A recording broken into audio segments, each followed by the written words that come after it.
Watakuwepo Wakristo wa kweli wenye kiu.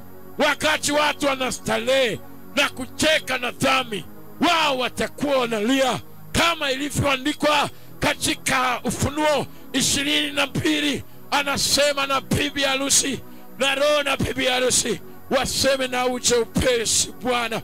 Kuna wakati ambao watakatifu watatamani kuondoka, kiu yao haitakuwepo tena kwenye ulimwengu huu. Alikuwa ananionyesha kiu hiyo jioni ya leo, akaniambia kabla hujaondoka waambie watu wangu watafute mafuta yatakayowapa kiu ya kuwa karibu na mimi, yatakayowapa kiu kuchoka kwenye ulimwengu wa dhambi, yatakayowapa kiu ya kulia usiku na mchana, ili wasikate tamaa, wawe na kiu ya kumkaribia Bwana, wawe na kiu ya kukumbuka nyumbani, wawe na kiu ya kujua wao ni wapitaji na wasafiri, ili wasikate tamaa kwenye mapito ya wokovu, ili wasikate tamaa katika kukataliwa, katika hali yoyote wanayopitia. Kiu itawatunza waendelee kusimamia imani, kiu itawafanya wawe na bidii katika pendo la Kristo,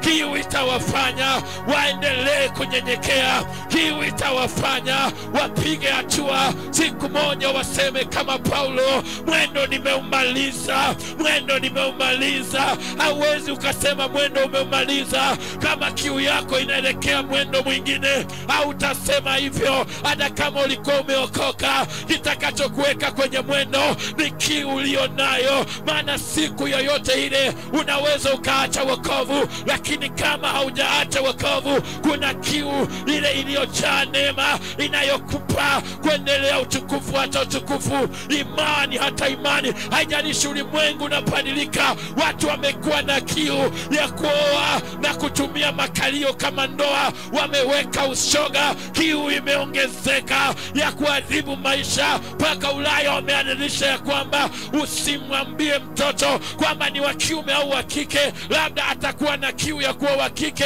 Hata kama ni wa kiume atakuwa na hamu ya kuwa wa kiume, hata kama ni wa kike. Ipo sheria ya kipumbavu imetoka ili kuhalalisha kiu za mashetani ndani ya watu. Injili ni neema ya maji yanayotoka juu, yanayomimina kiu ya mtu kumtafuta Mungu. Pokea neema ya kupokea maji ya uzima. Yesu alipiga kelele akasema, aliye na kiu na aje anywe maji.